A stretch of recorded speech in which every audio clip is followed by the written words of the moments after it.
Ladies and gentlemen, I believe that we are live. I need to get some feedback. Give me some feedback. Are we live? Are we doing okay? I see a message from a guy named Ray. Good day. Hello. Yeah.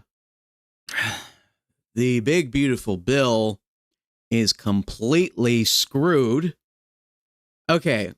I clicked start streaming TFY 10 seconds before the clock struck 12:30 Eastern. So I consider myself 10 seconds early. Hey, Luke. Hey, Inferno. Hello, everyone. On time, John. There we go. Thank you, Ray. Thank you. Yeah, so today we're talking about a few things. We have a lot to talk about in regards to the developments of the big, beautiful bill in the Senate. It's coming up to a vote really quickly. We have a couple of pieces of news about Act Blue, a couple of good small headlines about gas and other stuff. Oh yeah, and a really surprising news out of Wisconsin. So stay tuned, guys. If you like the stream, give it a like, give it a comment, share it with your friends, the ones you like, not the ones you dislike. And yeah, no, otherwise we're just going to have our best of times, not trying to be very pissed off at the developments here. Going to try.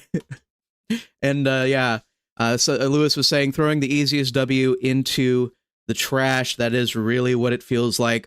By the way, I may not read your comments if they are not super chats. If you want your comment to be read, then throw us a super chat, get everything through. That is like the primary way that I will definitely see what you say and read it out loud on stream. I still try to engage with chat though, as you guys can see. I try to have a conversation with you guys. Luke trying to gaslight me. Oh, let's see here. Yeah, I'm going to try and join right here. I'm going to try to join you with Luke. Yeah. Just yeah, I'm going to an event tonight, so I'm not going to be streaming tonight. So I decided, you know what? I'll just come on now. Maybe I'll get a video out this afternoon, though, on Round. That's perfectly fine with me, Luke, man. I like streaming with someone else. I don't like... I can stream alone, and I can ramble for a long time, but I don't actually like doing that. Oh, we got a super chat. I mean, that's what I've been doing the past 2 days. I know, man. I know, man. You're doing it. You're a one-man show. You're a one-man show. American Nerd for 2. Does this mean we should doom about the Trump agenda? No. To an extent, the Trump administration had planned already for the Congress to be completely useless. There's a lot of stuff in here, though, that's going to be a lot harder to accomplish without legislative initiatives. So I don't know exactly how it's going to get done. Here's what I'll tell people. If people are mad that stuff isn't getting passed, get out and vote in 2026. Don't use this as an excuse to be like, oh, we're going to just stay home. The Republicans are. You want a bigger majority so that we can pass this stuff without idiots like Murkowski and Collins. Well, Collins isn't really an idiot. She's like she's got a unique situation. But people like Murkowski, people like Rand Paul, people like that, you want to be able to beat them, go out and vote. If you get Senator Mike Rogers in Michigan, if you get Senator Scott Brown in New Hampshire, if you get whichever Republican's the nominee in Georgia, you'll have enough votes to pass this stuff, you know? And that's what we got to do. You got to get out and vote. And it looks like there's a very good chance now, and we'll get to it later, that we could even expand on our House majority.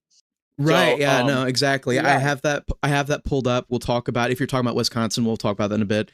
A glitch TV for 2. The New Yorkers are in my yard. What do I do? You kick them out. You kick them out, Senator Tommy Tubberville. I actually don't have it pulled up, but I might pull it up later. He was like talking about, oh, those sewer rats from New York. We won't ever accept them in Alabama. I mean, there's been an illegal immigrant in my family in my yard for the past like 6 months, and I've called ICE a couple times, but they just like kind of drive over and like make sure they're not doing anything. So if someone would like to come take a look, they could. Wait, Luke. So kind of annoying. You're saying there were illegals in your yard? Is that what you're telling me? Illegals in your yard? Yes. Did you throw them some pesos and did they work hard? Illegals in my yard. Did you throw them pesos and did they work hard? I'm not aware. No, and they did not. They did not cook me up some tacos either. They did not do any of that. They're not doing any of it. They're only doing the bad parts of the song. Dude. The song was a lie. The song was a lie, guys. Oh my goodness. Okay, now I got. All right, American Nerd for 3. Shit. It's over. 2026 is officially going to be 2018 again. No, we're telling you to do the opposite of that. We're telling you to go out, vote your crap. But more than voting, because you can only vote once, but you can volunteer. If you volunteer next year and we really push the hell out of getting, the GOP cleaned up, that's really important. You should go out and feel like I'm going out to voters to tell them, hey, look, there's a bunch of really incompetent old people in Congress right now. We're going to clean them out and replace them with good MAGA patriots. If you have that mindset, then you can go out and you can help campaign for the GOP next year. Tristan for 5. Charlie Kirk just said on a show that Dems are leaking what parliamentary thinks, and it's out of context, and they can change the language, and it should pass. I just want to talk about what Tristan's saying. So, Tristan, this isn't time to doom, and I'm going to get into the specifics of what can change, because this isn't set in stone that these things won't go into the bill, but there are indicators that this might be the parliamentarian might be used as an excuse to not pass the agenda. And that is why I actually, before we started, I have this phone number up on the stream. You guys recognize this phone number? It might be associated with the person that's on the screen right now, and it might be a phone line that you can call and tell him, you better get the MAGA agenda passed in the big beautiful bill. However you have to do it, because there are ways that he and the vice president can get this done. And we'll talk about that in just a minute as we get in. Oh, what were you saying, Luke? Oh, what I was going to say, though, is this. Even if you don't live in a swing state, you can donate and you can phone bank. If you live in a swing state, don't just door knock. You should be door knocking, too. Door knock. You don't have to do it a lot. Just highly recommend getting involved. Join your county party like me. Get to know your county party leadership. That's what I recommend to everyone if you want to win the midterms and you want to get more stuff like the big, beautiful bill passed. I will say this bill, I think, was doomed the minute it was named Big Beautiful Bill, because there's an interesting trend over the past couple of years of things named BBB failing, Build Back Better. So I think that kind of jinxed it. So we'll see, though. But yeah, if you guys, hopefully we get this passed, but if it doesn't, vote in the midterms, then we can maybe get it passed next Congress. But do not, under any circumstance, make it seem like, oh, they're not passing Trump's agenda, I'm not going to vote. Don't do that, because that's going to prevent good people from getting elected. Okay, carry on. Yeah, so someone asked me to pin John Thun's Washington, D.C. phone number in the chat, and you can see it right there. I have it pinned up there. If anybody asks what the pin is, tell them it's John Thun's phone number. Call John Thun, and this is all you tell him. Senator Thun, I want Trump's agenda passed. I see you're letting a parliamentarian, an unelected official, block the agenda. Stop it now. Fix this. We know you can fix this. Fix this now. And, you don't have to make it any more complicated than that. Tell them, we know there's a problem. We need you to fix it. We want Trump's agenda. Tell them that you don't believe illegals should be getting Medicaid. Tell him that you do not believe that the taxpayer should fund gender-affirming care. Okay, so let's go ahead and get into it. So as you guys know, Thun plans to make or break weekend votes on the big beautiful bill. This is from Axios. I don't always like using Axios, but this is just I'm pulling this up just so you guys know how imminent this is. This is not like, oh, I can wait a couple days to act on this. I can wait a couple days to be upset about this. No. Thun is actually trying to start voting tomorrow. He is trying to start voting on this tomorrow, and he hasn't been talking to Mike Johnson, obviously, because Mike Johnson would be very pissed off at him because he is presenting a smoldering pile of shit. Say what you want. Say what you want. I actually really respect Mike. I'm not insulting Mike Johnson. I'm saying Mike Johnson would be pissed off. Oh, no, because I'm not. I was just... I'm saying, yeah, I fully agree. Right. So here's the deal, Luke. Just listen to me. Senator Thun is presenting a bill that, even if it did pass right now, would instantly fail in the House of Representatives. That is what I currently think. And the fact that he hasn't been talking to House Speaker Mike Johnson is very telling. He's like, oh, we've had our noses against the grindstone. No. You just don't want to talk to him because you know that he will be very upset with you. I think the House Speaker is going to be very upset with Senate Leader Thun presenting him a big pile of garbage, and that he has to try and force the House to vote on, and they're all going to be unhappy, and they're all going to yell at him, and he's going to have to try and pull off a second miracle, because Mike Johnson already pulled off one miracle getting it passed in the first place. Now he has to pull off a second miracle, but much harder, because Senate Leader Thun does not have a fucking vertebrae of spine in his back. Okay, so what were you saying, Luke?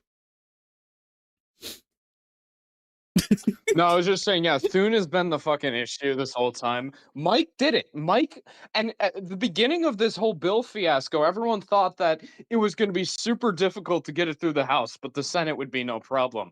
Turned out to be the opposite, because Mike Johnson actually knows how to get people to vote. Say what you want. He might not be the best fundraiser. He might be not be very charismatic, but he does have the ability to like whip Republican votes. He managed to get in a majority that's that slim, managed to get everything. We've got a bigger majority in the Senate, all things considered. 53 senators usually is a pretty solid majority. And even not accounting for like Collins and Murkowski, if they're going to vote no, we should still have 51 votes. But no, none of these people are being reached out to. Thun is probably just like, he doesn't really care about the bill. It's pretty clear. He wants to do his own agenda. He wants there to be a Bush GOP. He wants to focus on that level of like kind of politics at the moment. I guess he's kind of like the majority leader in the wrong era. And that's listen to these quotes. Listen to these quotes. They support what you're saying. Okay, I think we'll get on it, and then we'll just plow through. We'll get a Vote-A-Rama in this weekend and grind it out until whenever. And then it's just the nature of the beast at the end of the day when he's talking about potential cuts and everything. And this right here. This is what he's talking about: cuts to not cuts to Medicaid, but cuts to the cuts for Medicaid. Like, oh, we can't cut X and Y. Thun says, right now, everybody's unhappy on both sides, which tells you we're probably close, Thun said. Nobody wants to give up leverage until you finally vote on it. Well, here's the problem, Thun. This is a bill where you don't have to consult the Democrats at all. So what's the other side? What's the quote-unquote other side, Thun, that you're talking about? And so at the end of the day, I need to stop saying that. But you get what I'm saying. Like, he's just he's pre-excusing how terrible the bill is before it even gets passed by using this kind of language. That's all I'm saying. Oh my gosh. Yeah, it's clear he doesn't care about this bill either. Mike Johnson, you could tell, wanted to get it passed. Like, he was a big supporter of it. He was whipping for it all the time. You can tell Thun's just like, if it passes, whatever. If it doesn't, like, he doesn't care enough. And that's the issue. He should not have been Senate Majority Leader. I can just say that. I think even Cornyn probably would have been a better majority leader than him, all things considered. Because I think he would have, because he's up for re-election next year, I think there would have been pressure. A bit more incentive to get stuff. Yeah. There would have been pressure. There's no pressure in freaking South Dakota or for anything for John Thun. And Cornyn was up for re-election. So, you know, I didn't like the idea of Cornyn at all. I hated it. I know Cornyn's a bad guy, but you know, at least there would have been some sort of way for us to push our thumb down on him. No, but a couple of super chats. K-Cub for 2. We could have Hovde to help, but MIL at 3 a.m. Go BR. I don't know what you meant by that, K-Cub, but we could have had Hovde. Avery for 2. I think what he's saying is, the Milwaukee vote dump at 3 a.m. Oh, the Milwaukee dump. Saying. Milwaukee at 3 a.m. Go Burr. Oh, go Burr. Okay, gotcha. Avery I for know 2. People like Hovde, but I think Michigan was also pretty sus. And that one was way closer than Wisconsin. That one was like within 0.2%. So like I think people should focus a bit on Michigan too, because like all the focus was on Hovde's race. But yeah, something happened in Michigan too. But yeah, go on. I look, as far as everything goes, I know like Rap was always like he's always way more like worried about saying stuff like that. I felt like nefarious stuff going on in multiple states. Wisconsin felt like completely suspicious. But Nevada too. Like I felt like even Nevada. I just don't understand how that guy lost the race. And I know other people have like made explanations, but it just doesn't add up in my head how our Nevada candidate lost. Well, I know this because like inside information, because I know inside stuff from like Wisconsin and shit. Hovde was like, everyone in Wisconsin was like calling the race for him. He was getting calls from Senate leadership saying he won, congratulating him. There were several networks locally in some parts of the state that had called the race. And then randomly that it was mathematically impossible that night. And then they're just like, oh, they weren't factoring in all these mail-in votes. And then you look at it, it's like all these areas in Milwaukee had like 110% turnout. And I get there is reason for that. Same day registrations do exist. But the issue with that is that it doesn't carry over outside of the city of Milwaukee. The only place it was happening was the city of Milwaukee, which is just odd. Right. You'd usually see a trend expand beyond cities. Why were there only same day registrations in this specific city? And like, there may be an answer to that, but it hasn't been investigated and nobody knows. It's just like, well, you just have to accept this. This is reality now. Lewis is asking, John, is Arizona a sussy baka? Look, man, when you talk to election Twitter about Kari Lake, I just try to avoid that, dude, because like everybody hates her guts, you know? So I just try to not talk about Kari Lake, man. Like on a personal level, I feel like she may have been rubbed the wrong way. But what I will agree with election Twitter and everybody else is she handled it wrong. Like the answer to being done wrong was not to bankrupt your own party. Okay, so is that cool? Are we cool with that? Anyways, let's get back to the actual. Let's get back to the actual in news. Like 2 minutes. Give me a sec. Okay. All right. Well, all right. See you in a sec, Luke. Okay. So they're trying to ram the bill through. He's trying to get it through this weekend. He's trying to keep the House there so that Mike Johnson can vote on this really shitty bill over the weekend. And then we get this news. Senate Parliamentarian strikes again. Democrat Elizabeth McDonough, appointed by Senator Harry Reid in Obama's term in 2012, continues to change Senate rules to sabotage Republicans. She now forces 60 votes, not 50 plus 1, on expanding offshore drilling, defunding sanctuary cities, slashing CFPB overreach, which is like a finance thing, repealing the electric vehicle mandates, killing IRA climate funds, which is to do with the Inflation Reduction Act. That's what IRA stands for. Scrapping EPA emission rules, curbing activist judges. Biden's bill, no changes. So she changed nothing on Biden's bill, the BBB, but she did, in fact, change all of this using the Byrd rule. The idea of the Byrd rule is that she's trying to conform the bill to the actual procedural rules of the Senate so that reconciliation is used for budgetary matters. But the problem is that she is their budgetary matters. She's repealing with the Byrd rule in spite of them being fully to do with the funds, fully to do with the budget. Like, okay, a couple of these things I can understand. Offshore drilling doesn't necessarily have to do with funding. A sanctuary city, defunding sanctuary cities, that has to do with the budget. It has to do with whether we do or don't send money to people that are following the laws of the land, that are cooperating with the federal government. Like, so there's a couple of these things that like she could argue, like theoretically, oh yeah, that falls under Byrd's rule. The Senate can't use this in reconciliation, whatever. But this is way beyond the pale, way beyond the fucking pale, ladies and gentlemen. She is taking it all of the way, scrapping all of this stuff. And on top of it, today, we learn that she's striking out limits on Medicaid, Medicare, and ACA premium tax credits for non-citizen immigrants.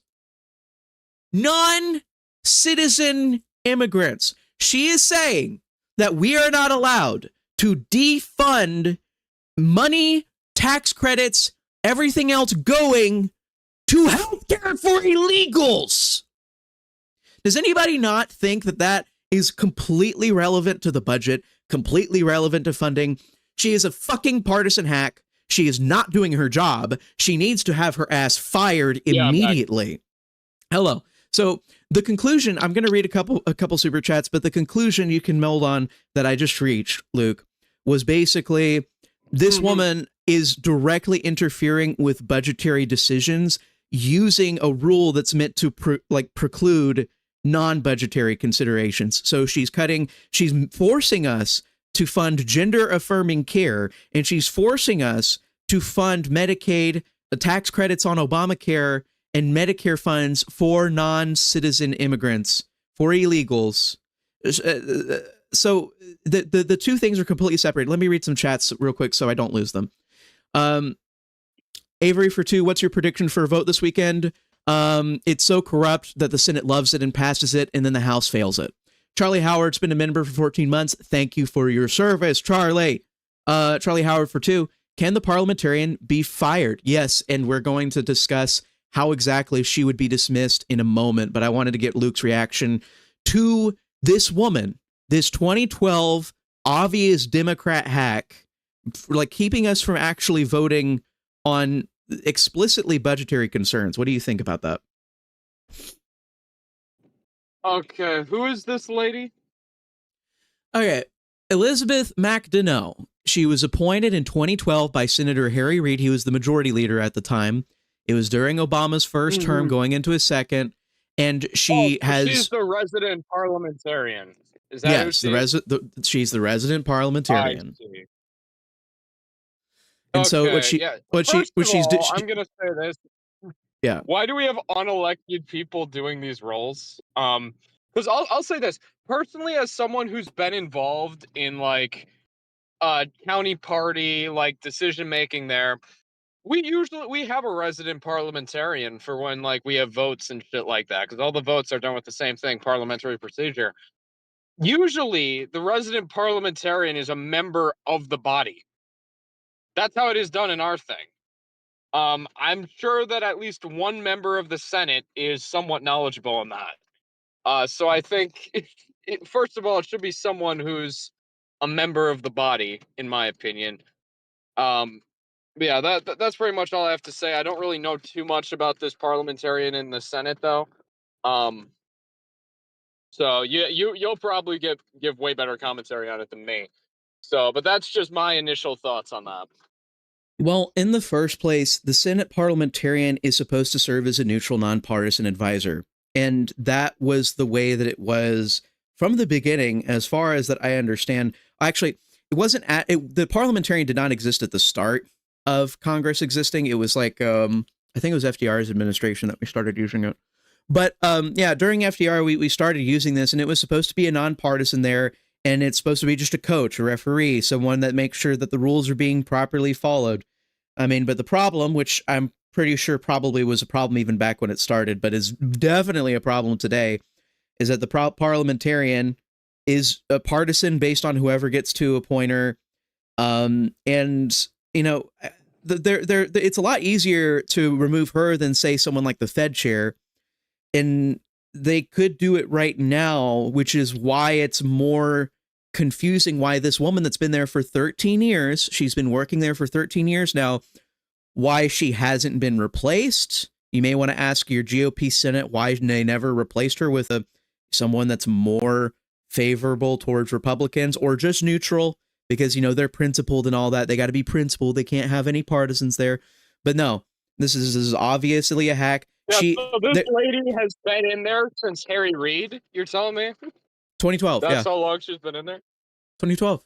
Damn. Well, yeah, you should be updating this like from time to time, you know, keep a clean slate. Because no, here's the thing, the Senate corrupts people. Like, no one's gonna be truly bipartisan who works in the Senate like that for 13 years the way she has. Well, yeah, I'm not as familiar with the BS she did in Trump term 1 or Obama term 2. But what I do know is that during Biden's term, she did not have a single solitary issue with that Build Back Better bullshit. She didn't have a problem with the fucking, like, anything that Biden was doing. She was not trying to like cross out anything. She just let it all fly.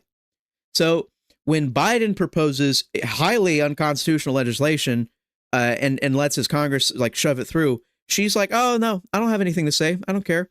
But when Trump is trying to just get the things he promised on the campaign trail actually passed, she has a lot to say. Apparently, she's trying to strike out like at least, how many line items have we said here? Let's count them. 1, 2, 3, 4, 5, 6, 7, 8, 10. 10 items.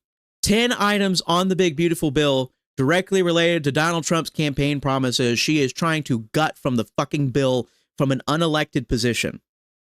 Roku fan for 2, may Mitch McConnell not fund any more Senate races. Yeah, that's what we're hoping for, man. What you were saying, Luke?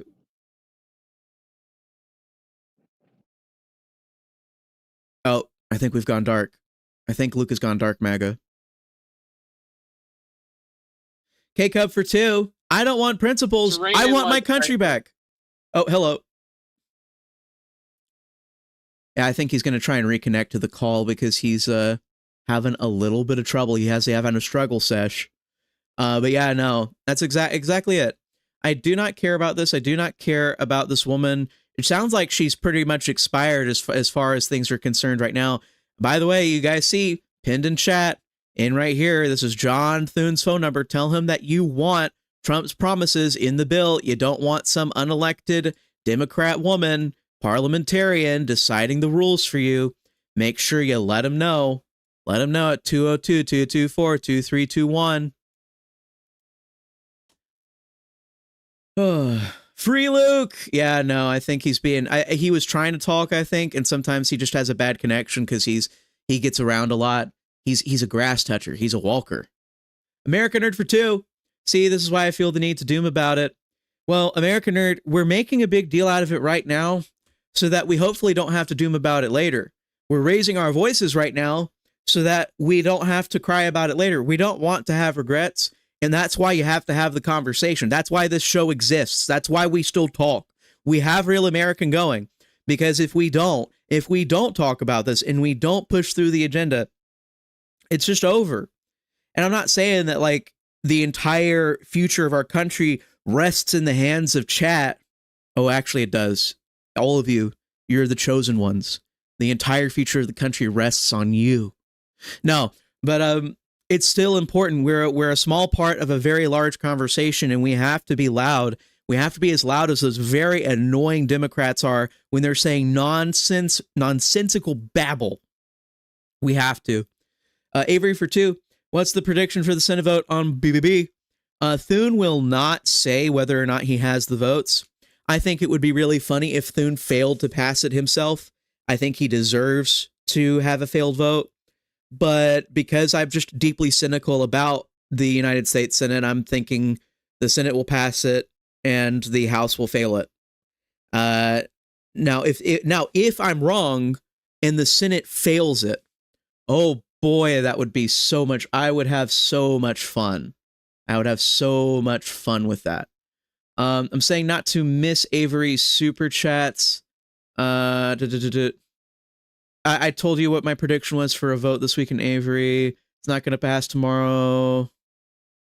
Yeah, I think I've caught up. I think I've caught up with you, Avery. But if there's something that I'm missing, just let me know in chat.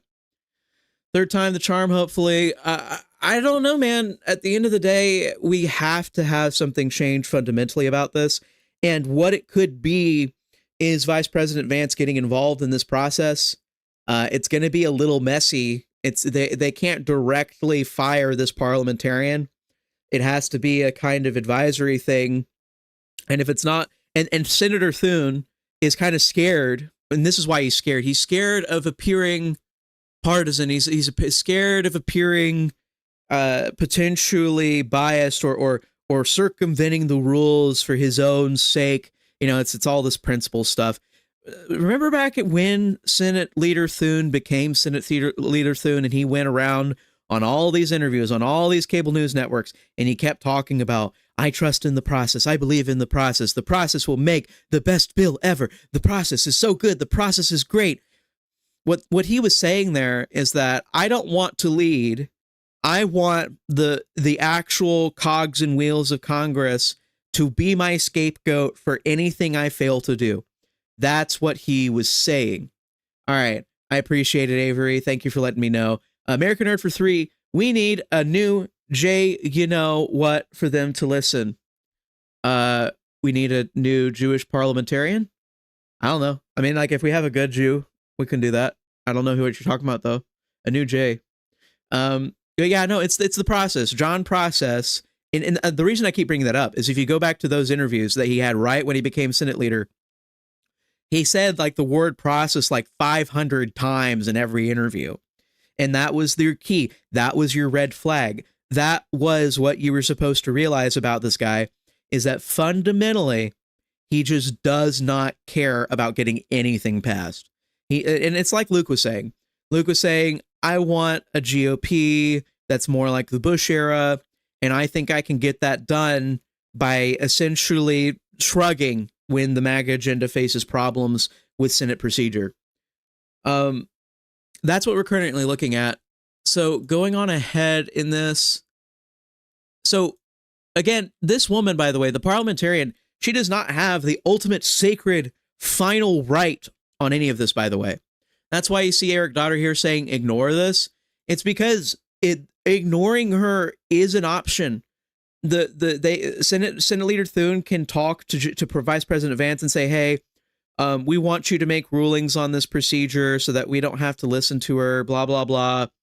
But early reports indicate not only is Thun, right here, as you can see, not willing to fire the Senate parliamentarian, but it's also possible that Senate Leader Thun's not willing to argue with anything that she said, when she has clearly violated her role as a nonpartisan, unelected official, trying to keep rules clean by using the Byrd rule to preclude specific budgetary decisions in this budget, in this reconciliation package.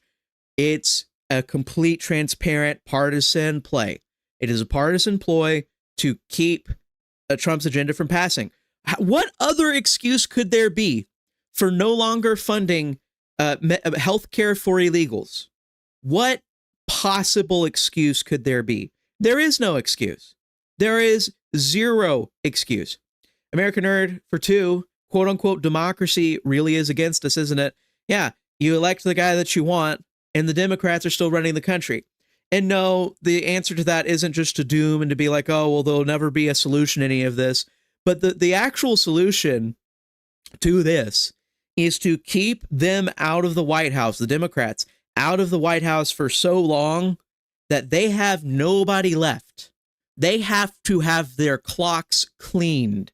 And they have to have their clocks cleaned by good, strong Republicans, MAGA Republicans, not these freaking hacks like Senate Leader Thun is looking to be right now. Yeah, no. We have to keep these people out of the White House for quite a long time. And that's also why, if there's any sort of opposition to the MAGA ticket in the future, we're going to be very loud against it, because we don't trust these people. This is what they do when they have any ounce of power. It looks like Senate Leader Thun, and I may change my mind, if Senate Leader Thun comes out and strikes down all of this nonsense and says, hey, we're going to ignore this, we're going to let Vice President Vance, as president of the Senate, we're going to let him conduct the rulings for this so that we can get the bill passed with all the things we like in it, I'll change my mind. But as of right now, the votes start tomorrow. Ladies and gentlemen, the votes start tomorrow. And Senate Leader Thun is sitting on his fucking hands. I'm trying to calm down. I know I'm pissed off. I know I'm pissed off, guys. I'm trying to calm down, guys. So yeah, here is someone consequential actions talking about what I'm just saying. The Senate Parliamentarian is a nonpartisan advisor who interprets Senate rules and precedents. Their guidance carries significant weight, but it's just advice, not a binding rule. The Senate can overrule by the presiding officer, which is the vice president. So Thun needs to tell JD, hey, we don't want to go by her rules. Please come in, overrule this. The Senate can vote to overrule also if the presiding officer follows the parliamentarian's advice. Any senator can challenge it with a point of order. The full Senate can then vote to uphold or overturn the ruling. This effectively sets a new precedent, especially if done by a simple majority using the so-called nuclear option. So why is it that if we have the options to do this with the nuclear option, if we were able to do it with a Senate vote, why would Senate Leader Thun back out of this arrangement, you may ask? And it is because, number one, he doesn't care about the MAGA agenda. Number two, he's a coward. And number three, he doesn't want to get his hands dirty. It's all these things. He doesn't want his little pristine Senate career tarnished by having to do these nuclear options. Basically, he's not willing to fight. He's not willing to fight, and that really disgusts me. Again, I could be all wrong. I may have to apologize for saying all of this. If Thun gets off his ass and actually does something, if you call Thun today and he actually changes his mind, if Thun actually gets this done and pushes Trump's agenda through. But I've had skepticism about this guy from the very beginning, since he got up there. And now it seems like it's coming to fruition.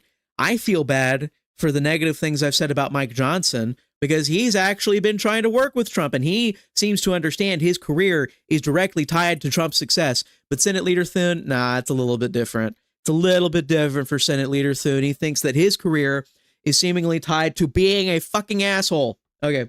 K-Cub for 5. Vance, as the president of the Senate, I say this bill can go through with no changes. Parliamentary, yeah, but Obama said I'm special, so I win. Well, right. If I believe Vance has to be working in conjunction with the senators, but he's the presiding officer. He's the president of the Senate. So theoretically, he has the power to overrule all of this bullshit. American Nerd for 3. Trump should have the DOJ go after these people. Yeah, well, the DOJ should be going after a lot of people. So we can add more to the list as we go on, but as of right now, what you're essentially seeing is procedure used as a cudgel against the MAGA agenda. It's not being used because everybody loves procedure. It's not being used because anybody loves the Constitution. All of these people hate the Constitution. All of these people do not give a shit. They care about their power, they care about keeping their power, and they care about taking power away from other people. And this is a way they can take power away from our president and his agenda. That is as simple as it is. If you like the Constitution, if you like principles, you have to stop here and think to a second, to what extent is the use of the rule? If everybody in the room is using it in this way, using it to stop positive change, it's something you have to reflect on. Vance should drag Thun across America to tell him who's suffering. Well, right. That's one of the problems here, Colton. The problem is that Thun is completely insulated from a lot of these things that are going on in the country today. American Nerd for 2, why the hell can't the VP be the parliamentarian? It's just a different role, man. And, well, the VP is part of the person that appoints and assigns a new one, which brings up the question once again, why did Mike Pence not replace the parliamentarian when he was VP? Why did the Senate GOP not do it like 8 years ago? Why did they not do it now at the start of this session of Congress? What is going on? What the hell is going on? These roadblocks that are foreseeable in the future by people that actually work in DC, but not necessarily viewable by us who are just sitting here and we're lay people. We're not fully integrated into Congress's bullshit. Why do we figure out the problem before they do? And the answer is we don't. They know the problem. They just try their absolute best to never solve it. That's what you're looking at right here. Call Thun to oppose the parliamentarian lady. Yep. 202-224-2321. It's pinned in chat. It's right here on my screen. Call Senator Thun at his Washington, D.C. account, at his Washington, D.C. phone line. Tell him that you don't want the parliamentarians bullshit. Tell him that you want the parliamentarian removed. Tell him that you do not want to pay for health care for illegals, that you do not care what procedure says, you do not care what she thinks the Byrd rule says, that you did not vote to pay for illegal health care. You didn't pay for it. And you certainly didn't pay to mutilate children, did you? So get on the phone and tell Thun, I did not pay to mutilate children. I did not pay to fund health care for illegals. American Nerd for 3. Make Rap, John, or Tyrone the parliamentarian. So true. So true, American Nerd. So true, dude. Ugh. All right, so let's continue. Again, Sean Davis kind of repeating my sentiments. Senate GOP leadership is deliberately using the parliamentarian as a foil, implicitly blessing her removal of key provisions they wanted out, but didn't want to vote against as a means of creating negotiation leverage against the House of Representatives. This is what these assholes are up to. And it's not that they're trying to follow procedure. It's not like they're trying to respect the parliamentarian. They can totally ignore her. They have every tool available to ignore her, but they're not going to ignore her because they never wanted to vote for this in the first place, because they're not true Republicans. They are Republicans in name only. They are rhinos. They are frauds. They are fakes. They are bastards. And the only way that they're going to know that you have heat on them is if you call them and you let them know, I'm not okay with this. They have to feel lashback. They have to feel that people are not okay with this and that they blame them and not Trump and not some random woman, but they blame the senators in charge, Senator Thun and all of his lackeys in the Senate GOP leadership. Do I leave a message or speak to his staff? I've never called a politician's office. You can leave a message, dude. If you want to speak to staff, that's perfectly fine. But usually I leave a message. I try to make it succinct. I try not to get too elaborate. I go, Senate Leader Thun, your voters did not vote to fund illegal health care. Your voters did not vote to fund mutilating children. You need to ignore this woman parliamentarian's advice. We know you can. And if you don't, if you refuse to not heed her advice, we will blame you. We will roast you on a spit. You know, you can make it a little bit nicer than that, but do whatever you want to do. Make it a little funny. Make it a little flair. But make sure you make the point. Make the point very clear. We don't like what you're setting up. You need to ignore this woman. You need to ignore this woman, and then you need to replace her because she's obviously a partisan hack. If she didn't vote, if she said nothing about Biden's bills, but now has a billion problem with Trump's bills, she's obviously a Democrat hiding in a nonpartisan role, as they all are.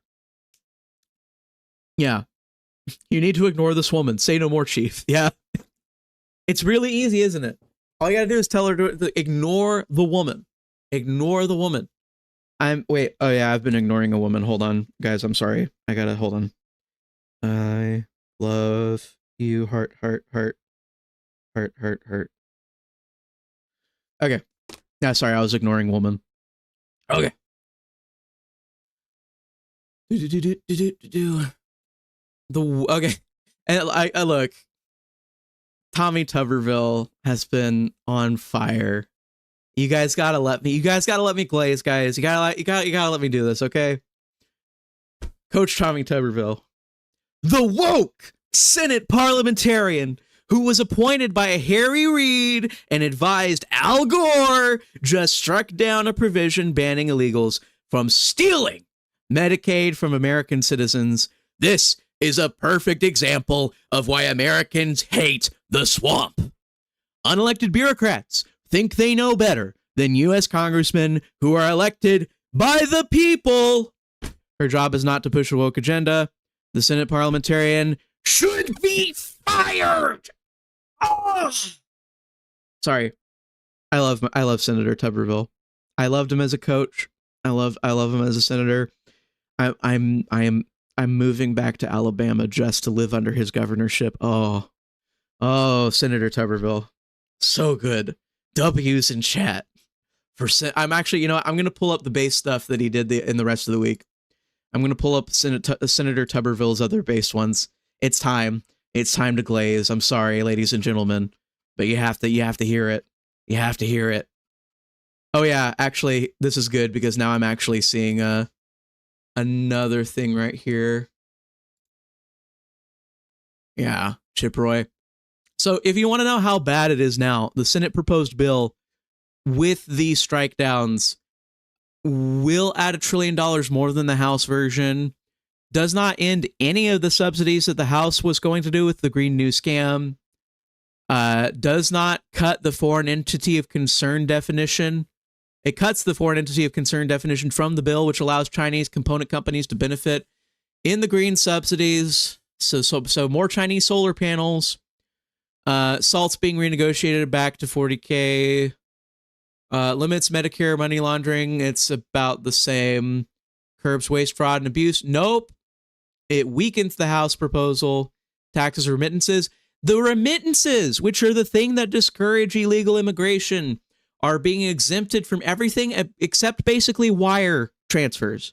So if you use Western Union as an illegal, you will be taxed remittances. But if you do anything else, if you do a bank transfer, if you do a credit union, If you do anything else, you're basically fine. This is so stupid. This doesn't even make any sense. I don't understand that. HSA expansion, no. Tax university endowments, only 8% compared to 21% on the House bill. To stop taxpayer-funded sex changes, only partially, but now no, as we just learned this morning, it's a no. This chart's already wrong. It's already outdated, only being a day old. Closes multi-million-dollar tax loophole for foreign tobacco companies, no. So as you can see from what Chip Roy's putting out, the Senate bill is already infinitely worse than the House bill, and it's actively getting worse. It's getting worse so quickly that we don't even have time to make accurate charts for how bad it is. Are you guys like really? Are you not seeing this? American Nerd for 10. If I were to call Thun's office, would it be wrong to say that he is completely useless and a pile of crap and should never have been born? I feel like I should say that. No, American Nerd, you want to kind of be, you can be upset and you can say things, but you want to try and be productive. Be productive and be very explicit with what's wrong. Talk more about what's wrong than your feelings. What's wrong matters more than your feelings. Senator, I am very upset about blah, blah, blah, blah, blah, blah, blah.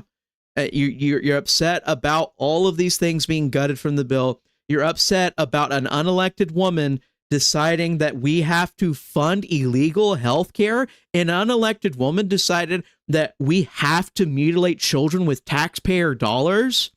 Tell Senator Thun that you're not okay with that. I think those two things are pretty big. You go ahead and tell him that we're not okay with that.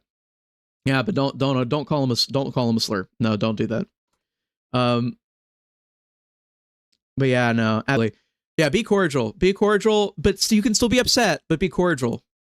Yeah, anyways, I was going down. I saw that while scrolling down. So we have some clips from Benny Johnson talking to Senator Tubberville. This is not an endorsement of Benny Johnson, by the way. I'm not a Benny Johnson enjoyer or whatever. I'm just pulling this up, guys. Senator Tubberville warns the great replacement is happening and demands we must hunt down the criminal rats in America's inner cities, cut off funding, and deport them. Oh, hold on. Can I actually put on the audio here? Change forever the makeup of the American electorate and get your Marxist agenda here in the country. And we're seeing it play out. It's not a conspiracy theory. It's not even a theory anymore. The Great Replacement is real, and it's actively happening in America's largest cities at scale. And so it just seems like an alarming moment. Well, that's the easiest place to do it, Benny, in the big cities where they have all these government handouts, where they can hang out on the streets, steal whatever they want to steal. Chicago, Detroit, they're all next. It'll happen in the big cities. It'll sweep across the country, and then they'll try to start going into the medium-sized cities. But we can't wait to that point. We've got to call it out. Let it be known what it is. President Trump, I promise, will fight back against it. Thank God he's in office. But again, it's all of our problem. It's all of America's problem. It's not just the president's. He can't do it by himself. But the leadership in these inner cities are just god awful, and they're getting worse. I know that you're very close with President Trump. Okay, you got the point. So Senator Tubberville warns against the Great Replacement. He also just talks about, like, cut the funding for these jerks, get these jerk holes done. If they don't have money from the federal government, the city shut down, the illegals leave because they don't get free stuff. It's so beautiful. God bless Senator Tubberville. All right, Chris Creative, 4-5. Why are Republicans, and especially Republican men in Congress, so feckless and weak when it comes to fighting for America? It's super frustrating. So I noticed that you're saying, the women are stronger, and it's because women in politics feel this like impulse to be stronger, to kind of buck against stereotypes or whatever. And also the only women that survive in politics are very ruthless and rough women. So they're always a bit sharper. Even if they're not doing the things we want them to do, they use their emotions and they use tactical warfare against other Congress people. Female politicians are dangerous. And it just turns out that the kinds of women that we would actually probably like helping make decisions are just never going to survive the system. Like, the system chews them up and throws them away. The kind of woman that I would vote for in any situation. Oh yeah, okay. Let me pull up this other one. This was the other clip from the Benny Johnson show that I was talking about. Really like this one. Senator Tubberville sends a fierce warning to Democrats fleeing communist-run hellholes for red states like Alabama. You're not welcome here. You are not welcome if you bring that communist Islamic atmosphere with you. Not going to happen. We are not going to deal with it. Oh, amen. Amen, Senator Tubberville. Amen. Oh, man. I love this guy so much. I love this guy. The kingdom come. Oh, gosh. And look, listen, you know, I've told people before, I have personal connections to Tubberville.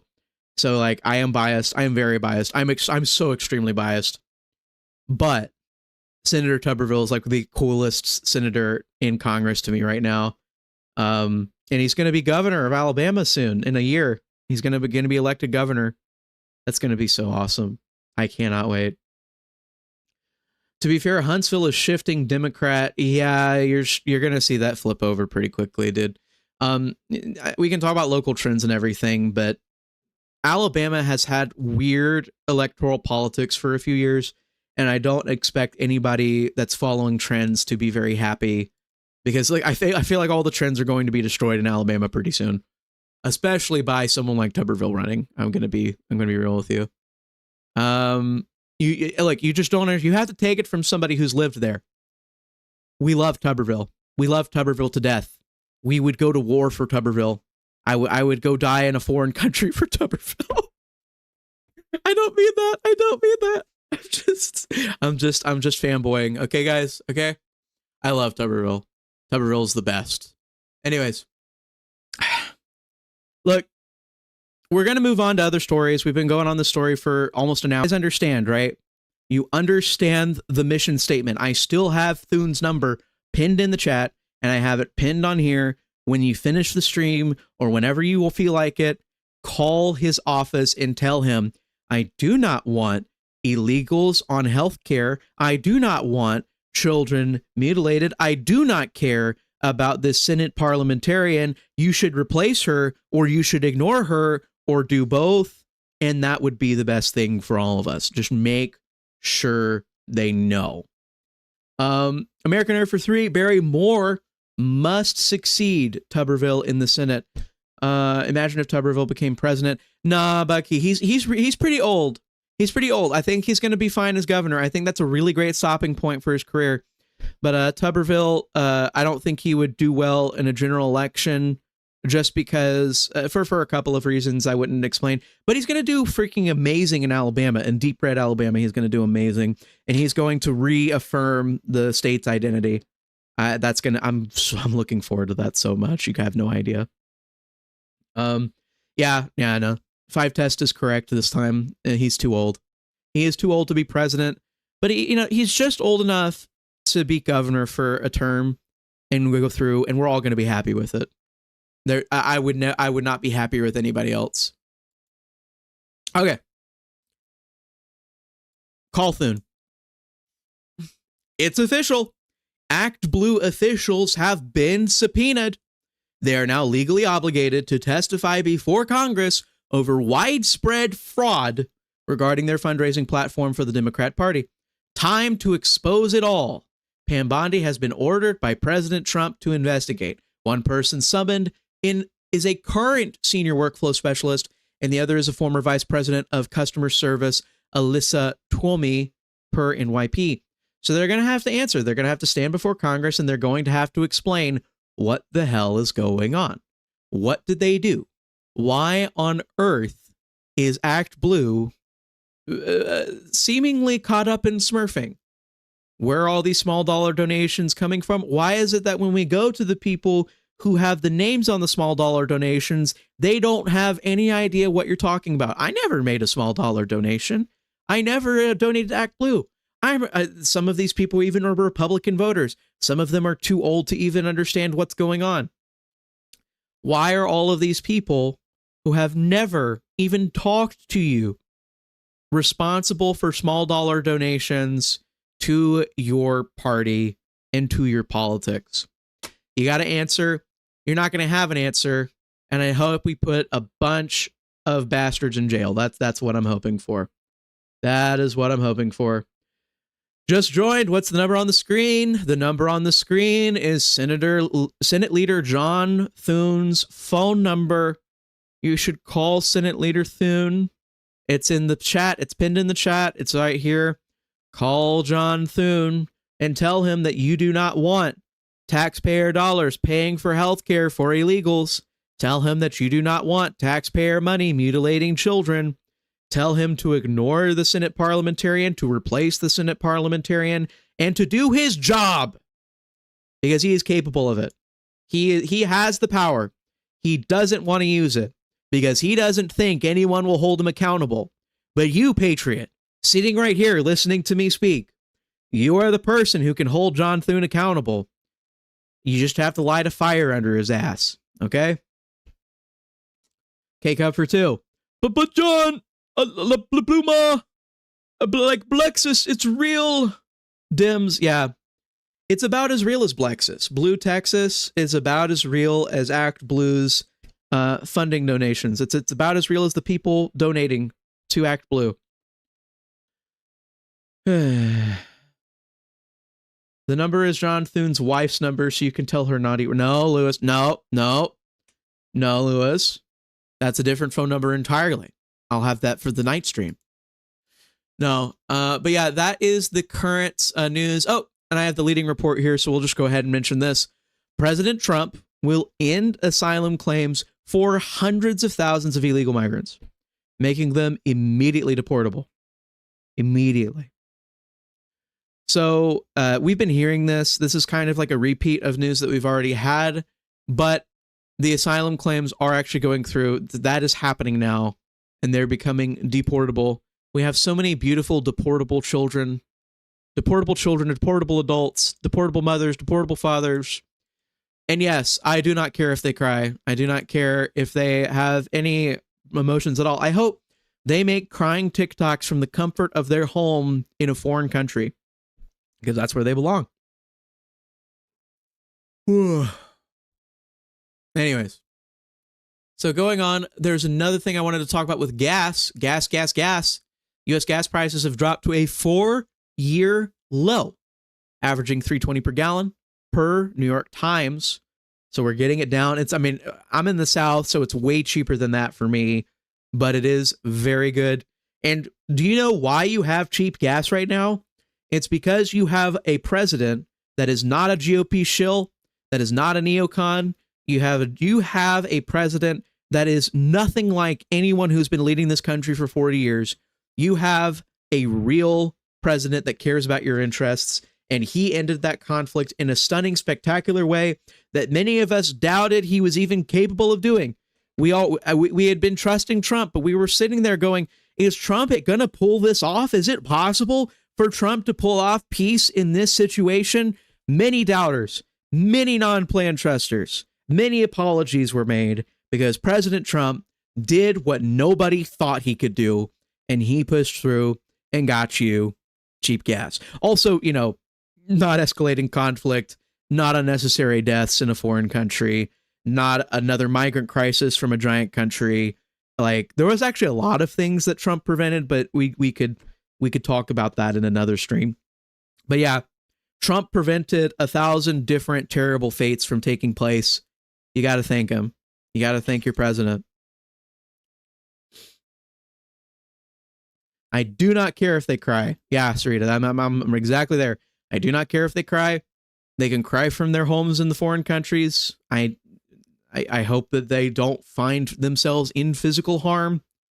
But again, if you're in a country and there is tumult, if your country is run by cartels like Mexico, then maybe it has been time for a revolution. And this is something that people don't really want to talk about with Mexico, but it is a good example, and it actually is a model for everything else. Listen, there should have been maybe half a dozen revolutions in Latin America by now.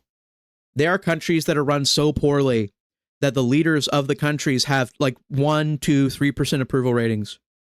There are countries in South America that are so bad off that it makes zero sense for the current regime to be in charge. Do you know why the regime is still in charge in many of these countries?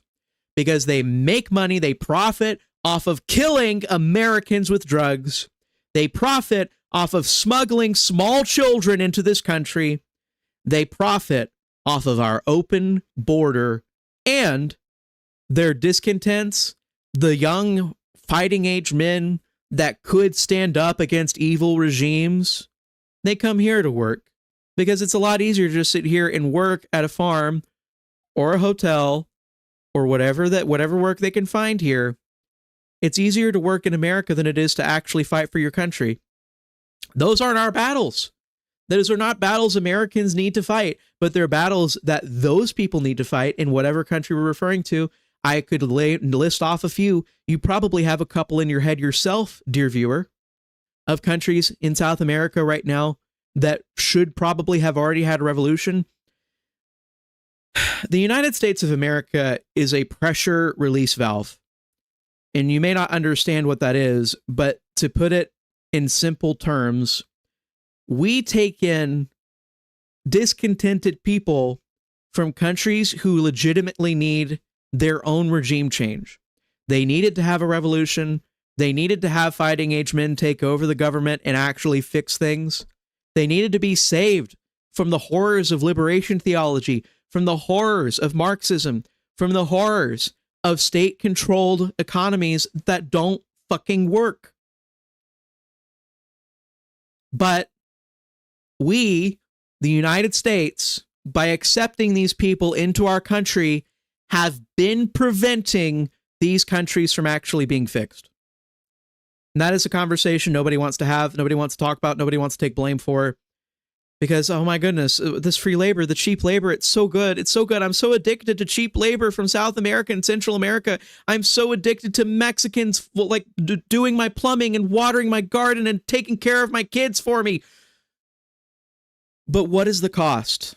And I'm not saying what is the cost to America, because that's what we've been talking about on this show for the entire freaking time. We've been talking about the cost to Americans over and over again. We've been talking about suppressed workers' wages, overburdened hospitals, overburdened schools. We know the cost to Americans. What's the cost to these people in their native country that they're supposed to have already helped? What's the cost? And so I hope you understand, it's not just a selfish intention. When we let these people actually stay in their own country, they will make their own country better, whether we're part of it or not, because we are taking the fighting aged men away from these countries and keeping them from going into revolution. I'm just going to be honest about that. We are the people responsible for these countries having governments that suck, because we are letting their governments not only profit off of open borders, but we're letting their governments have a pressure release valve. They can throw the people out that they don't want there. And we accept them and we take them, and that's what happens. K-Cup for 2. We get 3.5 more years of Trump. Hell yeah. Yeah. You guys understand. It's just absolutely... It's something nobody wants to talk about, and that's why I decided to talk about it right now. I know it's not related to the news. It's related to our foreign policy, but you guys have to understand. If we fix immigration and we stop taking in these people, I think a lot of very good things will change. Good change will come to the countries that we're stealing people from, that we're taking people in from. Our country will get better. Their country will get better if we let the problem resolve itself. And maybe we sell them some firearms. You guys want to sell some firearms to some discontent Latin Americans? I want to. Okay. But yeah, we were talking about Wisconsin. Luke wanted to talk about this, but he kind of bowed out. I'm going to go ahead and cover it real quick. Mike DeJong for 2. Why is rap anime now? Where's the old guy? Believe it or not, I am older than rap. I am older than rap, my dude. I just have a higher voice. I don't really care. But yeah, no, I'm considerably older than rap. But yeah, no. Rap will be returning soon. Again, it's not really his fault. We're waiting on something in real life to happen for Rap, and then he's going to come out and talk about things. But yeah, if you guys just hold off on that, we will have Rap return. You just have to kind of wait. Rap transitioned. Rap transitioned to an anime girl very upset about Latin America. Hey, Luke has returned to talk about Wisconsin. Hello, Luke. Yes, I've been summoned. I've been watching the stream. So yes, Wisconsin. Right. The woke mob. They ran woke two mob. Supreme Court races. This is the definition of the Fell For It Again award. Okay? And I've never been more proud to say it. Okay? Because the Dems ran two Supreme Court campaigns on this issue, and they never do it. This is the definition of a Fell For It Again award, and the Democrats all deserve it. It's great. Derek Van Orden is holding. I don't care what people say on Twitter. I know the district. I know the opponent. Yes, she got close last time, but she's running a completely different campaign this time, Rebecca Cook. Rebecca Cook is basically what she did last time is she ran as a moderate. She ran as like a blue dog Democrat. This time she's running as a progressive. She was banking on the fact that maps would be redrawn. Now that they're not, she's cooked. She's going to have to completely change her campaign, and she's already floating like that AOC and Bernie are endorsing her. So, yeah. She's not in a very good position right now. So yeah, Derek Van Orden's going to win.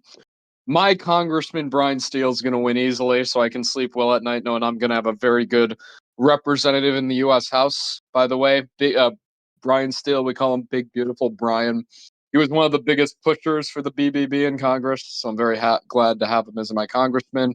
And I also got to know him somewhat on a personal level. I had lunch with him a couple times with groups of people. So, yeah, I'm glad he's going to be staying as my congressman.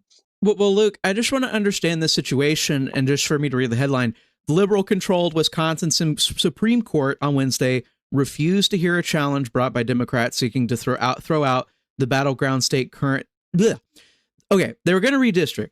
We were told they were going to redistrict. The Supreme Court justice that was being run on the Democrat ticket told us she was going to rewrite the districts on stage and on a podcast. And now we're sitting here and she didn't do it. So, Luke, I'm trying to understand. Can you help me understand?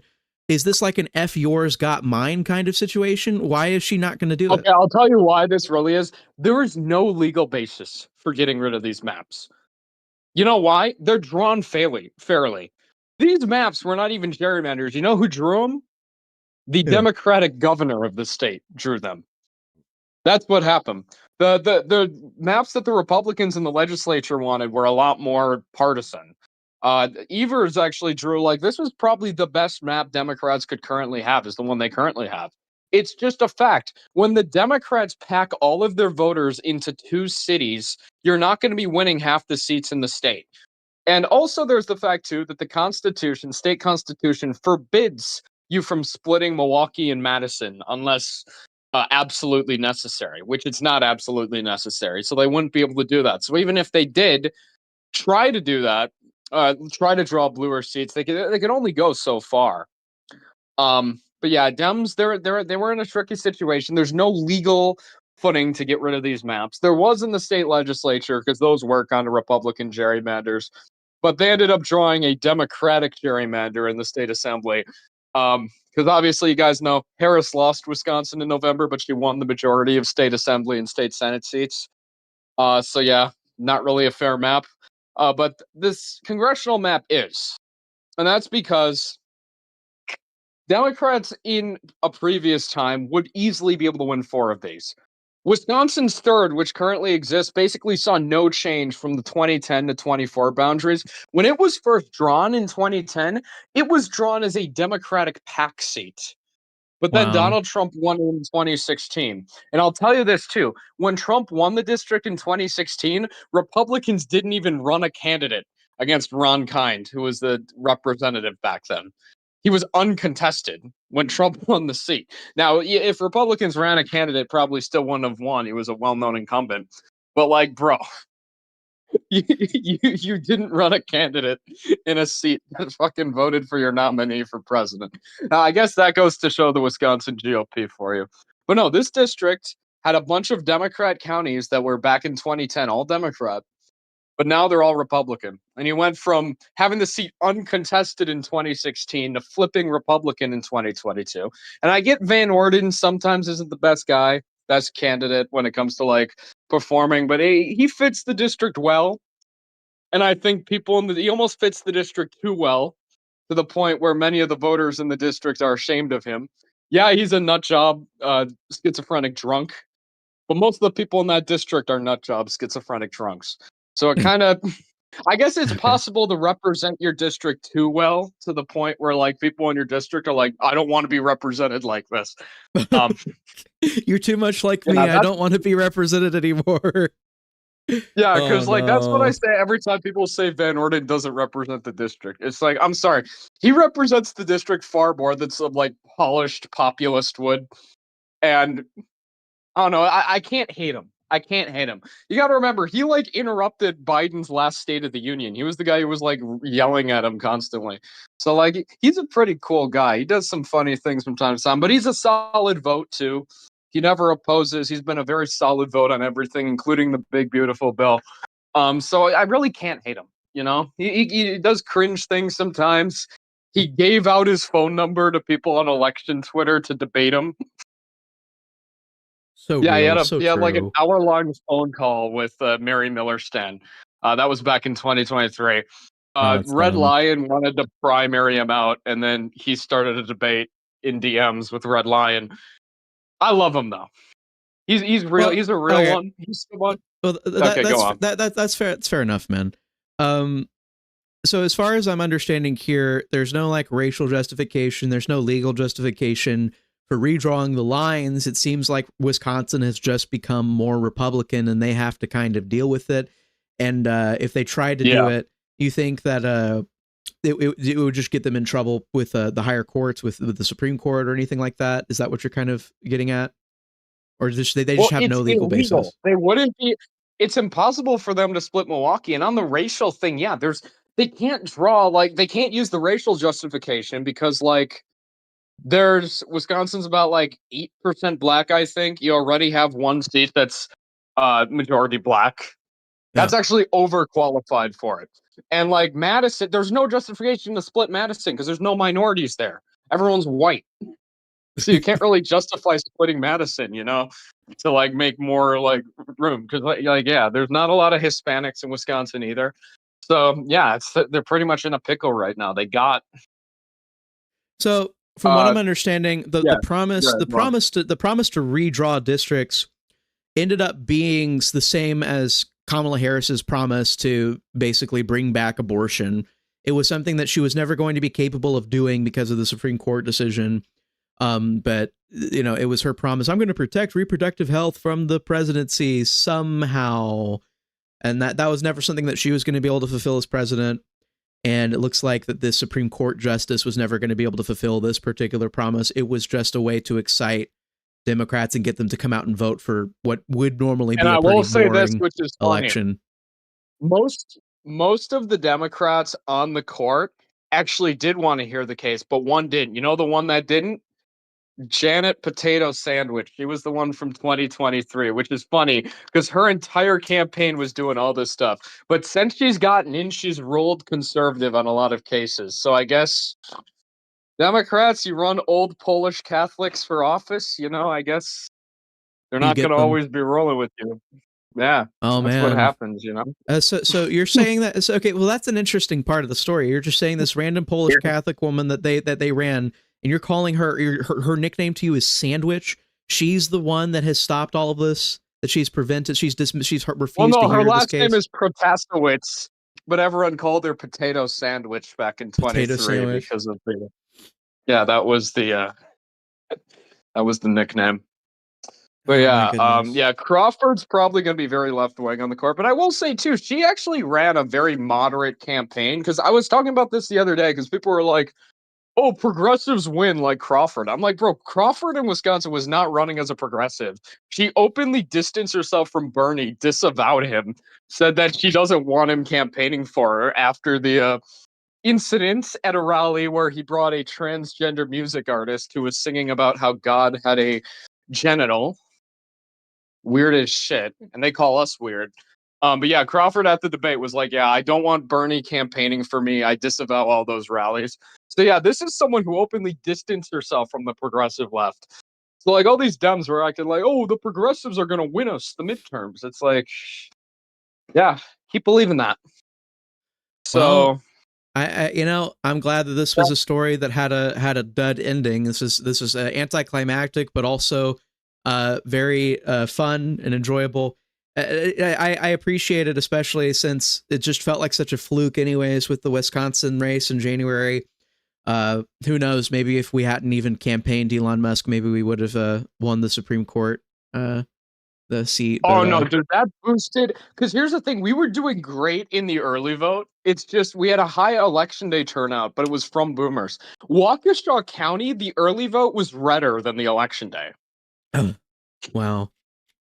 Because all these boomer, you know why? Because Elon decided to do that stupid rally on Sunday where he was dancing around stage with a fucking cheese head on, bro. You don't fucking do that. You fucking. I thought that was, I thought all Wisconsinites liked that. I thought that was like Wisconsin culture. Don't you guys We all like don't walk like around when with like people cheese from heads on? out of we don't like when people from out of state come here and pretend they're fitting in with the culture, especially when you're an autist like Elon and you're spazzing out and you're just jumping around. Also, nobody likes for someone to come into the state and be like, I'm the guy bankrolling this candidate. Who thought that was a good idea for Musk to come in and be like, I'm the guy funding this campaign because we need some opposition to Soros? You notice that George Soros never you notice George Soros would never campaign with these Democrats. You notice that? He would never show up at these Democratic events and be like, I'm the one bankrolling these guys. No, he stays in the shadows. That's what Musk should have done if he was smart. But no, he has to come and be like, I'm going to bankroll every Republican. If Republicans win, it's because of my money. And it's like, and you expect people to vote for Republicans? You know? That's, so yeah, I'm glad that he's not going to be taking that forefront position anymore. And I think Wisconsin was a necessary thing to kind of show people that he needed to take a step back. Yeah, And I can say that with hindsight now. Yeah. I actually totally agreed. I think that it was necessary, and I think that it was if we didn't have that moment where we just had a reality check, it's something that like a person thinking about it for long enough would figure out. But no, the guy supplying all the money is not the same guy as the person that rallies. Like Elon Musk, he did some like speeches last year, but even though he inspires many people and many people listen to what he has to say, it's because he's an engineer and because he's talking about science and technology. They're willing to be patient with all of his social quirks and all of his tics and all of his kind of, like autistic tendencies. And I have nothing against autistic people. I'm marrying an autistic woman, but at the end of the day, fuck, why do I keep saying that? No, everybody really didn't like listening to Elon Musk, especially when it came to politics. I think he was an absolute turn down. I think his money helped. I think his buses helped. I don't think his America PAC workers helped, and I don't think that he personally helped standing up on stage at all. And that's just it's just because it's different. It's a different skill set. Elon Musk is good at engineering. He's good at running businesses. He's good at XYZ, like getting donations and front running things. He is not good at speaking to people. He's not good at social things or explaining why people need to do things. That is not what he's good at. And here's what I'll say. I actually think, and you guys are going to hate me for this, I actually think if they put Vivek in Doge, it probably would have turned out better, at least in a public perceptive way. Because, like, where are they going to say, oh, Vivek is influencing Trump? No one's going to care. It's a lot different for, like, just Vivek to be in that role than Elon, because then they could just say, look, the billionaires are owning Trump. Look at this. He's buying out Trump. Like, it'd be a lot harder to say that with Vivek, and that's the way I see it. And Vivek wouldn't. I just realized push this for the immigration shit. I just realized this. What do you, Luke? What do you think of this? It's really funny because Vivek was going to be part of Doge, and that could have taken up all his time, and he might have not run for governor of Ohio. Exactly. It would have been a win-win. Elon wouldn't be doing his stupid shit, and we'd be getting stuff done, and we'd probably have a better governor in Ohio. I But will say though, I'm actually like morbidly curious to see what Vivek does in Ohio as governor. I don't know. Maybe it's just because if I lived in the state, I would hate it. But I'm curious, kind of like how I wanted Malai to win in Argentina. It's just like, would I have voted for him if I lived there? Probably not. But I'm well, kind of interested that to wasn't. see what he does. I don't have it up here, but the news story today with Millet is that he has reached GDP growth higher than China now. I believe it's 5.8% GDP growth now. I don't know if you knew that. Here's my but, issue though. Out of Argentina, there's like so many contrary sources. Like some say he's doing amazing, some say he's like shitting the bed. So I have no fucking idea. It was even worse in 24. Like there were some things saying that like Venezuela had a lower inflation rate than Argentina after Malai took over. But then there were like some saying the economy was like surging. So I'll have to wait and see. I don't know. If I lived in Argentina, I would I'd probably have definitely, better I knowledge. would look at if you look at the metrics now and you look at the metrics as they continue, they'll continue being more positive, generally just because at the start there was a big shock to the economy. And so that was what was partially people were doing that, partially people were trying to claim that there was not a fast recovery. There was a very fast recovery. And I could pull that up. I could even talk about that on stream for 10 or 15 minutes I one don't day, know, but but like, there's some reasons though. There's some like personal stuff with Malai. Like he talks to his dog. He said he gets like advice for economics from his dog. He openly said this during the okay, campaign. okay, so So that was a funny joke because he likes dogs and I like dogs. But when he went to go meet the Pope in Rome, he gave him a book by Hayek. It was like a book from Hayek on the dangers of socialism to the Pope of Rome. That's so funny. Oh gosh, and it was to the new Pope, not the old Pope. That I think like it's like one of the cringiest things you could do. I But it was remember he really hated the old Pope. Like he really did not like Francis because yeah, Francis because was like more like left leaning when he Peronist. was I, I've heard people I don't know. describe Tyrone made Francis. a good point though, in the fact that like he kind of understood why Francis was that way, just given the situation he was in Argentina at the time. Well, now we've had So a couple I'm not really generations gonna of that blame him. leadership. We've had a couple generations of that leadership with very small interruptions. And yeah, Francis was essentially a Peronist. And Javier Milei did not like that because his opposition are all Peronists. All the people that he perceives as the corruption of his government that he's trying to weed out day by day, they I will kind say of it's represented the same interesting political because wing. some would argue that Trumpism is almost like a Peronism of America because it's not inherently a bad thing. Like the term Peronism, there's actually Peronists in Malai's coalition. You got to realize, but like obviously his opposition's left-wing Peronists, but there are some right-wing Peronists in his coalition. If you look at some of the parties, and Peronism really isn't. It's the lack of ideology. That's the way I say it. And I think MAGA is that to an extent. Like there's some basic tenets, but there's a lot of it's like a big tent movement to an extent. Like you look at Peronism, it's not like a specific set of policies, like you have to adhere to this. It's kind of just like a vague populist big tent type thing. It's weird. It's weird. Well, It's what I would no say one is can really that fully understand it. with South America and Peronism in Argentina, it has definitely. I think the things that would oppose it is that the Peronists in Argentina really were the same kind of bloat and bureaucracy that Trump is currently tackling. Like on a surface level, you're right. They are the same thing in terms of not focusing on blood and soil ethno nationalism, but more so focusing on like everybody being included and then not having ideology. Those two things are the same, but like in the finer details, it's different. But anyways, I'm gonna go ahead. We might talk about that at another stream, but it's generally speaking. The other thing I'll say with Pope Francis, not just with Peronism, but with Pope Francis in general, like his background, his educational background was liberation theology, which was cultural. It was Marxism. I'm just gonna be real. The Peronists aren't Marxists and they have anti-communist sentiments, but Pope Francis himself was like reading that literature as a young man. And I feel like I can now say that now that he's passed away, we can talk about what he read as a child now that he's not your Pope, right? Is that cool?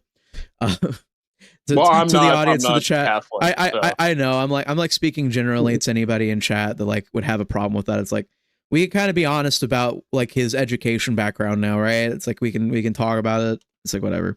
Anyways, I have a couple of small news stuff to go through, but we're going to wrap up the stream soon. If you want a super chat read, send it now. This is your last call for super chats as I go through the last few beats of the news cycle. So we have something from the House Committee. Oh yeah, I wanted to say something real quick. Boston Nationalists wanted me to talk about this. I'm just gonna bring it up. There's gonna be an opinion from the Supreme Court tomorrow on Louisiana redistricting. So you know that one district that just stretches from the west side of New Orleans to to fucking Shreveport? Yeah, well, they might be able to get rid of that. That is the definition of like fucking racial enforced gerrymandering. Okay, bro. Like, no one can look at that district and tell me that like that's a fair map. I'm sorry, dude. Like, I assume you've seen the district, John Rose. It's like a fucking straight line just going from one corner of the state to the other. It's a fucking mess. Yeah, no, But yeah, it's a disgrace. It's a disgrace, and it doesn't make any sense. It shouldn't exist in the way that it currently does. But yeah, real quick, what I wanted to say, I wanted to put some more congressmen on fire. Real quick, we're not gonna ramble about this, but I'm just gonna tell you, House Appropriations Committee opposes Donald Trump's mass deportation immigration enforcement agenda. The committee marked up fiscal year 26 DHS appropriations bill. Here's what they did. They want to require ICE to only prioritize criminal aliens and not go after actual just illegals in general who have committed a crime by being here. They want to increase low-skilled H-2B visas from 66,000 to 238,000. They want hundreds of thousands of more migrants per year. These congressmen, Republican congressmen in the House, they're scolding us for ending Biden's unlawful parole program for Ukrainians. They're encouraging ICE to avoid arresting illegals at, quote, sensitive locations. I'm assuming that means that they don't want us to arrest them in court anymore, where it's extremely safe and nobody gets hurt. They want to prohibit ICE from detaining or deporting a U.S. citizen. So if ICE officers are being obstructed in their duties by U.S. citizens, they cannot arrest the person protecting the illegal. Oh, okay. So basically, this committee, the House Appropriations Committee, GOP, is trying to say, oh, ICE, we don't want you to do your job. We don't want you to arrest illegals. We only want you to go after criminals. You are not allowed to arrest people that are hiding illegals or protecting illegals. You are not allowed to do basically your job.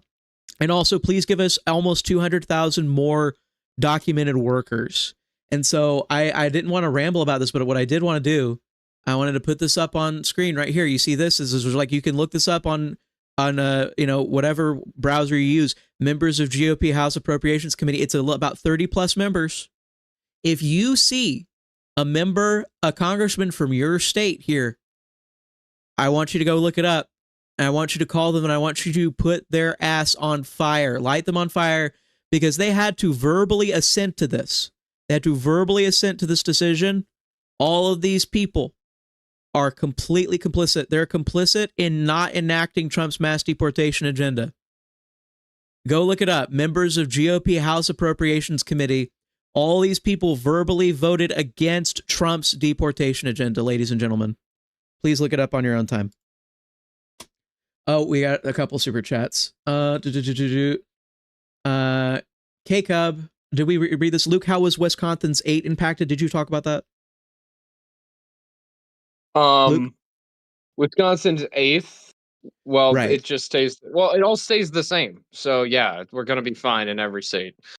Yeah, the 8th. Oh yeah, I forgot. There were some talks they were gonna try to redraw the 8th, but bro, that's so fucking stupid of them. They were trying to get like a 5-3 Democratic map somewhere, but it wouldn't have worked. Even if you draw all of the Bow counties into that district, it would still be red. Like, yeah, they had no fucking path to like draw that. Yeah, so Wisconsin Dems, their entire like wet dream is dead. They should have realized from the beginning it was dead. I was telling people from the beginning it probably wasn't going to happen, and nobody believed me. And then I guess I was right. So there we go. Right. So Never just going to read doubt the me rest. again on Wisconsin. The rest of his chat is just saying, I chalk up WIED's lower win percentage, Weed's lower win percentage to Gallagher just being liked more, and Lyerly was better than Stuck was in 2020. Thank you for the super chat, K-Cub. We got a couple more. The political demon for 5. Ironically, you can make a Blake district with CD5 and would still vote for Trump and heavily for Letlow. Well, I guess that's true. Is that true? Luke, Grok, is this true? Grok, Luke? Is you can make a Blake district with CD5? CD5. Anyways, not an election Twitter Blake? guy, as you guys Wait, know. who's Blake? Who's Blake? Is that the Democrat who ran against what's his face? Man, I don't understand shit. I feel better now because I didn't know who Blake was. I was like, who the heck's Blake? And I'm like, okay, well, I got to talk to a real election Twitter nigga. Was that the late? Wait, let me look. Was that the lady who ran against Tony Weed? Let me look. Give me a sec. Yeah, Tony Weed is the congressman up there now. Yeah. Okay. Anyways, look. G Storm NM for 5. How do we feel about NM2 being Trump +2 and NM3 only being Harris +4? The fact that Harris only won 4 while the incumbent won by 10 is crazy. Yeah, I have no idea who this dude's talking about. Oh, they meant black. Okay, they meant black, Luke. They meant black. Do you know black? Who's Black black? District? Who's black? Goku Black. Who is black?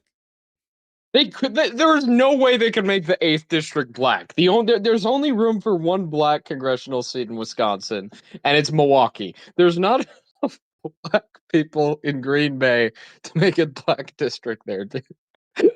I was like, who the heck is Blake? What candidate is Blake, y'all? Yeah, no, apparently chat figured out what we were saying, yeah. No, anyways, those were all of the chats. Blake Masters district. We're making a district just for Blake Masters. Well, they changed the Alabama seat. The district is going to be drawn like the name Blake. That's how the district's going to be drawn. It's going to be like it's just going to be the word Blake. Yeah. Yes. Okay. Blake Commander. You know. All right. So that was what I wanted to get through with that. We talked about the asylum claims. We talked about the bill. We talked about Senator Tubberville being based. All right, so that was everything, guys. We're at the end here. Repeal civil rights. So true, Rand Paul. Rap so true. Rap said they meant Louisiana. They meant Louisiana. I was gonna say, like, no, you can't make a black district in Green Bay. I was I know. I mean, like, I just was completely, I like had no idea what they were talking about. I was just letting Luke, I was like, Luke, do you know what this guy's talking about? A Blake district with CD5? No, I had no idea. Hey, what's up, guys? Yeah, apparently, yeah, Rap was just messaging you, John. Yeah, I see they meant Louisiana. I'm seeing it. I'm seeing all the ats texting. Oh, redistricting. Okay, yeah. Okay, whoa. What is this deal with Gaza? What? There's breaking news or something? What are you talking about? Yeah, it's from an hour ago. I'm not sure. It's AF Post reported it, but it's actually Trump has brokered a the reason I'm somewhat believing it's actually a pretty good deal for like Trump. So that's the reason because usually they'd be like super anti-Trump. We'll be able to talk about more of it, but I see it coming later. The Gaza deal's coming, ladies and gentlemen. There is a Gaza deal coming. It looks like that's going to be toning down now. It seems like Iran having its stuff fixed is pushing Gaza to an end result, to a resolution. Not going to say exactly what the deal is going to comprise. I'm not sure myself, but I do anticipate getting news on that soon. Maybe towards the end of this week, tomorrow, maybe. But right now we don't know. We don't know the answer. They're going to have it done within 2 weeks. So look forward to Gaza becoming a giant casino city, I guess, or whatever. Yeah. Tower Gaza is coming. So true. East Palm Beach is here, ladies and gentlemen. Yep. But anyways, I do appreciate you guys coming and checking us out. To date, we've gone over everything. Stay tuned. I do actually promise Rap will be back at some point. It's not his fault. We're waiting on something else to happen. But when he does, he'll come back. You'll get to see him again. I'll let him out of the basement. But yeah, no. Thank you guys for tuning in. Godspeed to all of you. God bless you in all of your days. All right. Bye-bye.